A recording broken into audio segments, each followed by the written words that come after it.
Boy, we've got a great group today. I'm so glad that everybody's here. We are having contest preparations for this Friday evening. If you haven't already put it on your calendar, this Friday evening we have area contest, and that's going to include 3 clubs. Bright Mondays, which meets on Monday at noon, Lunch Bunch, which is a Toastmasters club that meets out at the Mayo Support Center on Thursdays at noon, and Mayo Heiners, which of course meets today at noon. Our contestant, Melissa, is going to practice her 2 speeches today, and we're going to leave time for audience feedback. So I'll be asking for your feedback for Melissa so that she can incorporate it as she practices before Friday evening.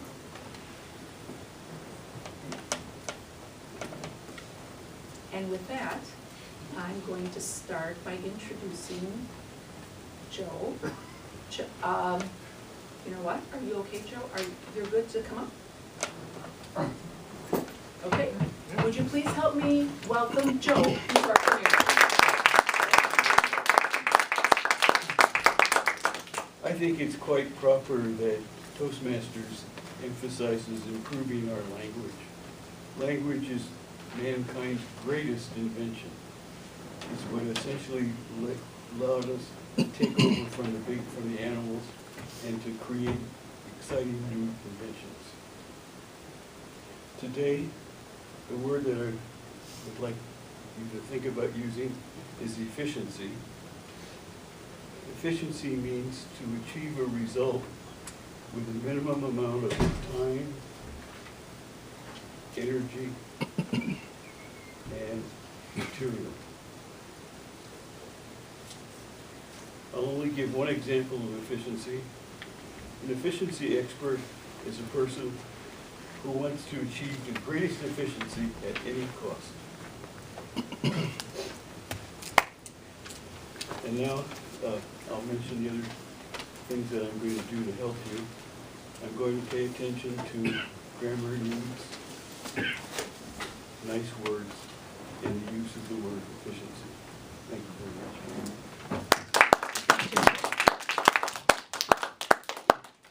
I love that word efficiency, Joe.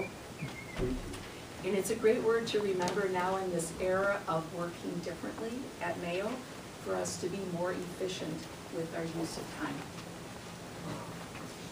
Welcome, Ash. Our next role will be Elizabeth as our timer. Would you please help me welcome Elizabeth?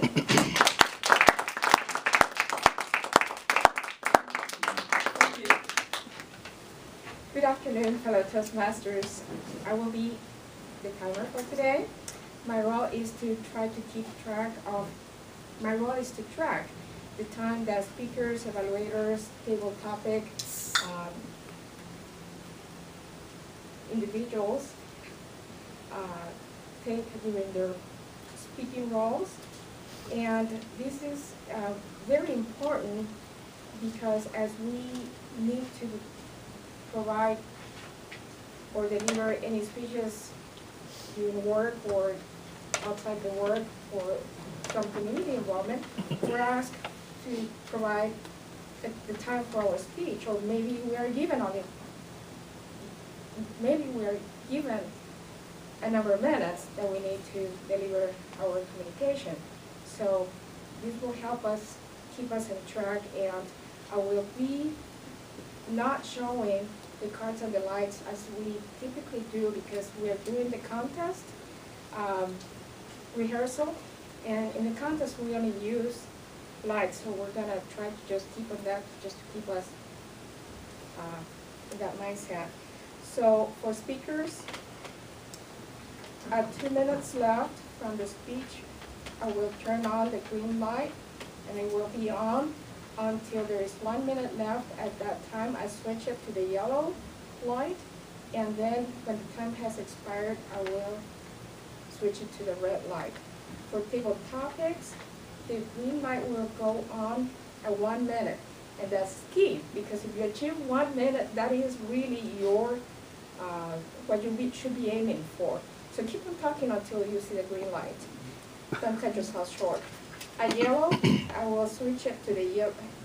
At 1 minute and 30 seconds, I will switch it to the yellow light, and then at 2 minutes, I will turn the red light. For evaluators, we go green, 2 minutes achieved, yellow, 2.5 minutes, and red at 3 minutes. When the red light is on, I encourage everybody to try to wrap it up as soon as possible. That does not apply to you, Melissa. When yellow light shows up, make sure you start wrapping up. And I think that's all I have.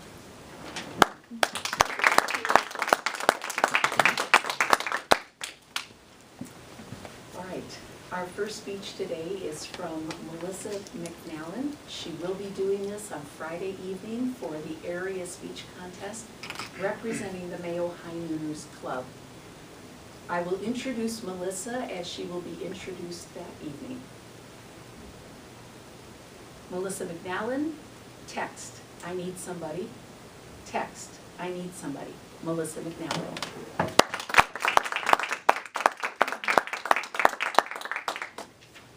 Madam Toastmaster, fellow Toastmasters, it was 3:58, Saturday before Easter. I had just returned to my office, beautiful windows, nice and big, looking over the car lot. I just returned from showing a couple of vehicles to a family. As a salesperson, I have become more and more attached to this cell phone. And never have I been so grateful to be in sales and tethered to a phone. I sat at my desk, I looked out the windows, I grabbed my phone because I was in between appointments, and I read, "Sorry, I can't handle life anymore. I'm done with going through each day feeling worthless.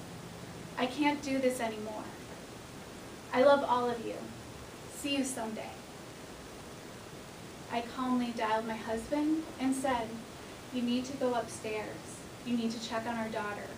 Where is she?" And he said, "I will call you right back." I, of course, said, "Oh my gosh, what do I mean? Call me back? That's not acceptable." So I called him again and said, "Okay, what's going on?" My husband had found our daughter upstairs in her bedroom using what he said was a cord of a curling iron to wrap it around her neck and attempt to strangle herself. I went to my boss and I said, "I just received a suicide text. I need to go home." He said, "Go. Bring her straight to the emergency room. Don't mess around with it." On my way home, driving, a text? Seriously, a text? Would I hold that in my phone forever? Had she died? How could she text? That's kind of insensitive. And then I went, you know, a note would have been too late. Thank God for the efficiency of the text. So I picked up my daughter. We went to the emergency room. She didn't want to go. She didn't think she needed to go there. They don't need to see me. I'm not important, was the message she was given. And I said, you know, we can do this the easy way or we can do this a hard way. I can call them, and from here they will come out and help you get into the emergency room. So I went to the my daughter agreed to go in. When we sat down and started speaking with the doctor, he said, "I am so glad you're here. Thank you for being here. You need to be here. We're glad to see you." And I was so grateful for those words. Now my daughter was entered into Generose. She was spending a few days there. On our first night there, I brought the book Harry Potter and the Sorcerer's Stone because it was the first novel that we really read together that she was so enthusiastic about. And we read the first chapter, and I was looking at a blank white board like this. And I said, you know, would you like me to bring you a quote or something? I feel like I should put some words of encouragement on it for you, but I can't think of what those would be right now. Should I bring in a quote? Yeah. Would it be better if it's a Harry Potter quote that I find that works for you? Yeah, Mom, that would be great. So the next day, I was on my way into Target when I received a phone call from her. They're allowed to make phone calls at certain times. And I was there to pick her up a few things to keep her entertained. And when she called me, I said, you know what, I found the quote. Do you want me to share it with you now? And she said, no. Mom, don't share the quote with me now. Bring it to me as a present.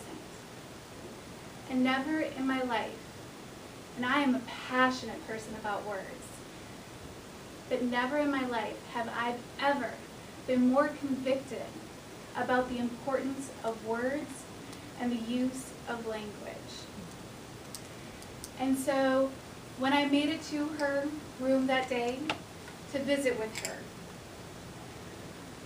I took the quote out of my pocket and I put it on her board in her room. Happiness can be found at the darkest of times if one only remembers to turn on the light, said by the character Albus Dumbledore in Harry Potter. Now, not only did these words help encourage my daughter, they helped start a conversation with a nurse who she formed a special connection with. That nurse, also a Harry Potter fan, also happens to be dyslexic like my daughter is, and they were able to form that bridge and bond during her stay there. And now, it's a week later and she's home. And each evening we're able to sit down and read again those words from Harry Potter and to really dig into those conversations that we had stopped having since her social life had really taken off. If you know anyone who is a teenager, and not if, they all seem to be on such ups and downs. Texting is a powerful tool that can be used, so powerful that the state of Minnesota now has a special helpline just for teens. It's called Text Life. The number is 839-863, and all they have to do is text the word life and receive assistance. Madam Toastmaster.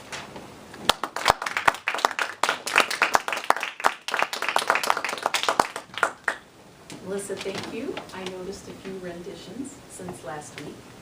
And now this is the time for those of you who have never participated in this before, is we verbally give our feedback to Melissa.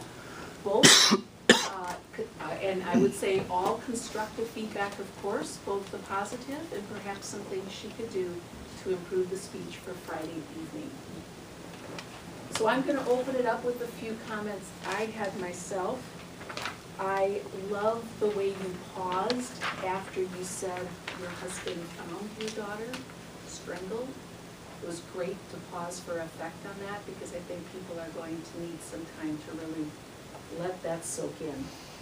But I missed the jokes about the curling iron and the straightener and the thing about a hottie. Oh. So I missed those jokes. I think that created some levity in a very serious topic. I'd like to open it up to the audience. Yogesh. I just had two quick comments. The first one is, I think you started with addressing the people. Usually my preference would be to start with some text or some code and then get into greetings. Like for instance, in this case, you could have mentioned what the text was first. That was the dramatic, the most dramatic thing in your speech, and then greet everyone and try to explain that text. So text and then Madam Toastmaster, fellow Toastmasters, and welcome guests. Something like that. Okay. That would definitely be a very dramatic opening. Yeah.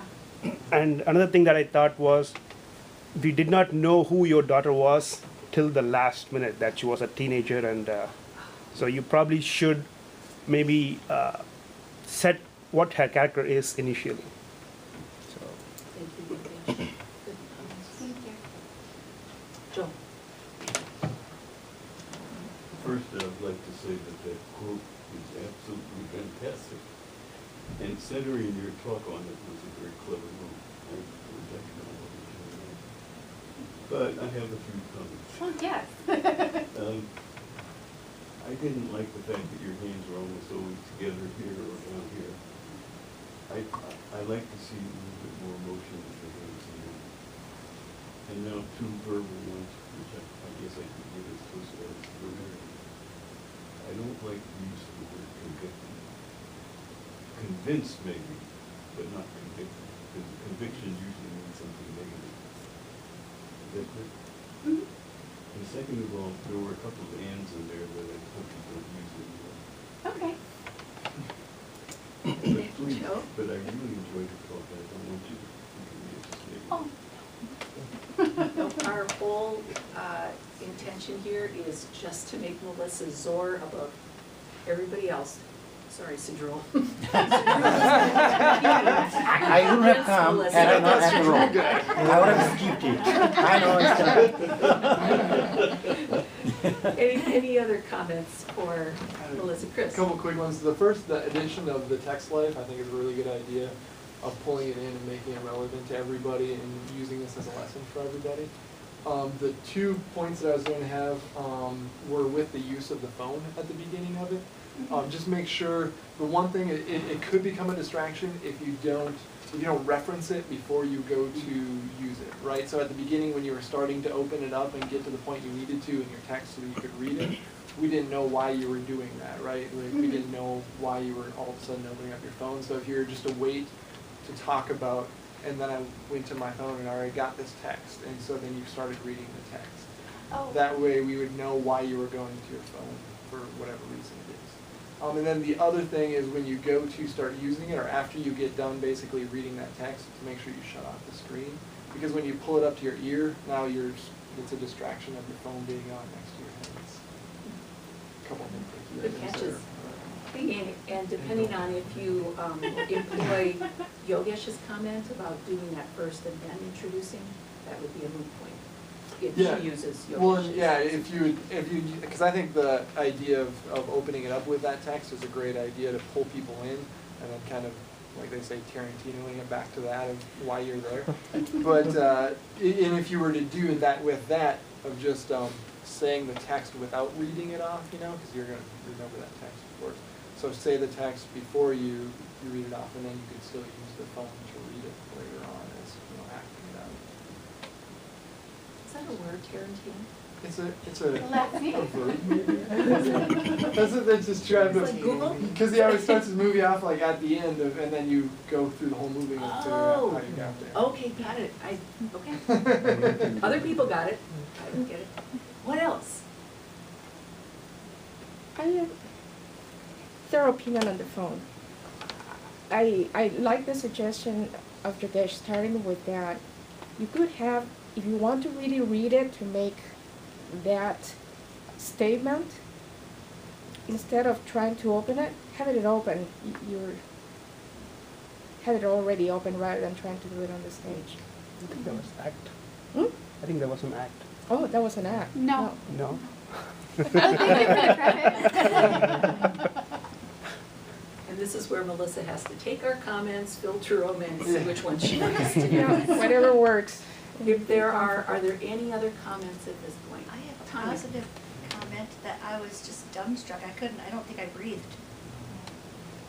Meaning I had to hold my breath because if I breathed, I might miss something. So, and the only thing, and what Chris said, at first, when you were looking at your phone, I thought you were gonna talk about how teenagers are so distracted by their texts. Oh. So that's why you don't wanna start off with that message, is that it made me, I was already going, where's she going with this? And then it totally, so whatever Chris said, I didn't realize that, but after he said it, I'm like, oh yeah, so use it for the purpose, but not the extra thing, cause it made my mind start going towards how we were gonna talk about how people don't pay attention to other people because they're looking at their phone. So Okay. I jumped to a whole nother way, and then I came back as soon as you got into it. So it was very, very moving. Thank you, Tanya. So Jewel. I have one suggestion. You mentioned code was the centerpiece over here, and you said you are going to bring that to your daughter, but you never mentioned what reactions she has about the code. Oh. You need to add that one. Thank you, Jewel. A worthy competitor. That's a different speech. It's a two different speech. You know, and Melissa, just keep in mind too that many of us heard your speech last week. Tanya did not. That is exactly how people are going to react to it, because that's how we reacted to it. So you're going to have to leave some time in between some dramatic pauses to let that sink in. Okay, We're going to continue on. Thank you very much. thank Insightful you. comments, very thoughtful comments. Our next speaker is Yogesh.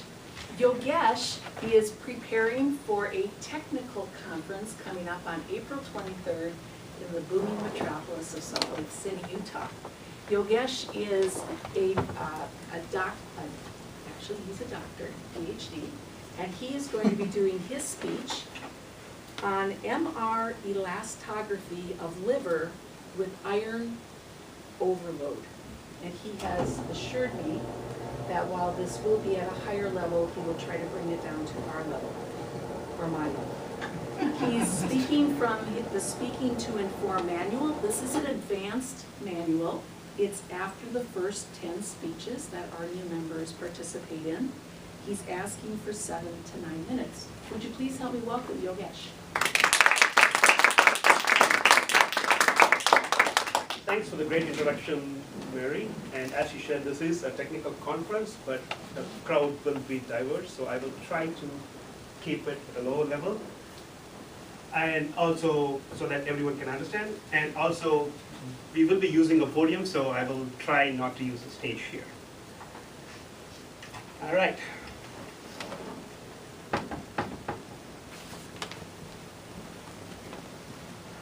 This slide shows an outline for the talk. First, we will start with some introduction, and then I'll get into the motivation and why we want to do what I'm doing. And I will show some methods, results, and I will conclude with some conclusion remarks. Liver fibrosis is a chronic liver disease which starts out as normal and then gets into a fibrotic stage, and then finally it reaches an irreversible cirrhosis. And it's very well known that the stiffness, the hardness of the liver increases as the disease progresses. As I said, cirrhosis is a irreversible state, but if we detect this disease in a fibrotic state, we should be able to reverse it. And that's where we are trying to use a technique called MR elastography, which is a technique that Mayo introduced. And here we are showing some conventional MR images. And these images are actually one is from a healthy volunteer and other is from a cirrhotic patient. But from this conventional MR image, we cannot say which is which. However, if we do introduce some mechanical waves into the liver and image them, this is how they look, this is how they pass within the liver in a normal volunteer. And as the disease increases, we can see that there is some definite change in the wavelength between these waves. So in the healthy liver, it's pretty short, while in a cirrhotic liver, it's very long, which is basically because the cirrhotic liver is much harder than a normal liver. And from that wave images, which basically shows the passing shear wave motion, we can calculate what the stiffness is. And this data gives us these kind of values, and we can see that the cirrhotic liver is very, very heavy. So this shows data points obtained from a pilot study.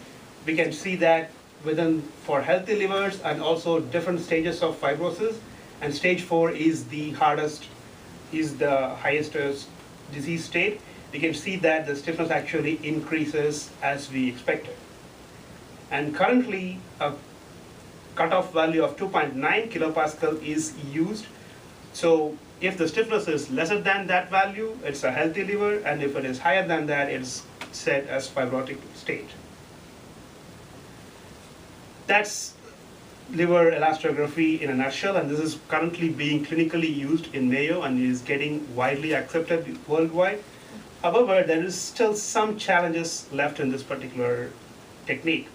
And the motivation for my talk is, while this is currently a very successful technique, about 94.4% success, there is still that less amount of technical failure cases. And within those technical failures, about 72% of all are because of a particular thing called iron overload. This is where the liver is filled with iron deposits, and which makes the MR imaging itself very hard to do. And this is an example of a liver with very much iron overload. So we can see that this is the liver. There is just no signal within the liver compared to what we saw in the healthy cases. And why this is? This is because of the iron deposits, as I said before, and also because of the technique that we are using, which is a gradient echo-based MRE, which makes the signal T2 star dependent, and this is very low in iron overloaded livers. Also, the long echo time that we use does not help. So the solution that we are proposing is, instead of a gradient echo-based sequence, we can use a spin echo-based sequence, and we can also try to use as short TE as possible. And so this shows some of the methods that I use. So this is an example, the gradient echo sequence pulse sequence diagram, and the golden gradient shows the motion encoding gradient. This is the conventional technique, and what we propose here is a spin echo-based technique. The main thing that we can note here is the TE is 19.9 in the conventional technique, while it is 9 milliseconds for our technique. And in addition to this technique, we are also proposing to develop a different technique, which is also spin echo-based, but it does use an coplanar imaging, and this actually is for efficiency. And this is an experimental setup. We are inducing shear waves into the liver, and we are imaging it. So now I'll show some results.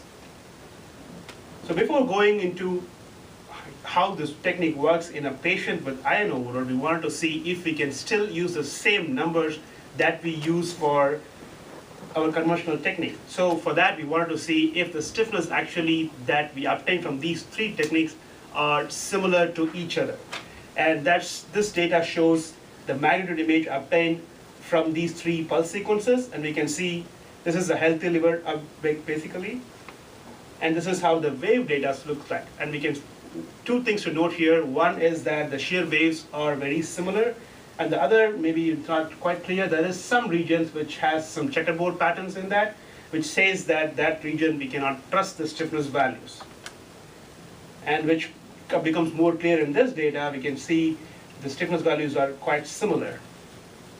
And we did do a pilot study of these three pulse sequences and on 10 patients, and we can see these are the different numbers obtained from the conventional sequence, and these are the numbers obtained from the spin echo sequence, and these are the numbers obtained from our EPI-based sequence. What this data basically indicates is that the three sequences provide similar stiffness values, which basically indicates us that we can use the current clinical diagnostic threshold. So if it is less than 2.93, it's healthy livers. If it is more than that, it's fibrotic liver. And we do have some preliminary clinical experience with this particular technique, and I will show one of the data sets in here. And again, we did obtain data from this patient with our three pulse sequences, and we can see in the conventional sequence there is just no signal within the liver. However, with the proposed sequences, we do get some signal back. And this is how the wave data looks like. So if we look in the conventional sequence, there is just no region within the liver which has any reliable stiffness, reliable signal, which is why everywhere it is with the checkerboard pattern. But with the spin echo sequences, we definitely see regions with reliable wave information. And if we, from that data, if we find what the stiffness is, this is how the stiffness maps looks like. And we can see that with the conventional sequence, there is just no region where we can find the stiffness value of. But with the spin echo and the proposed two sequences, we do see quite a bit of region with reliable stiffness values. And in this particular case, it was 3.25 or 3.37. And we do have, as I said, data on about many patients now. And this is the data that I showed before. And we do have about 8 patient data so far. And we can see that while the conventional sequence did not provide us stiffness values, we were able to obtain stiffness values in many of the same patients with the proposed sequences. And in those, actually, about 5 of them were found to be fibrotic. So this is definitely helpful for our case. So in summary, we have proposed 2 sequences which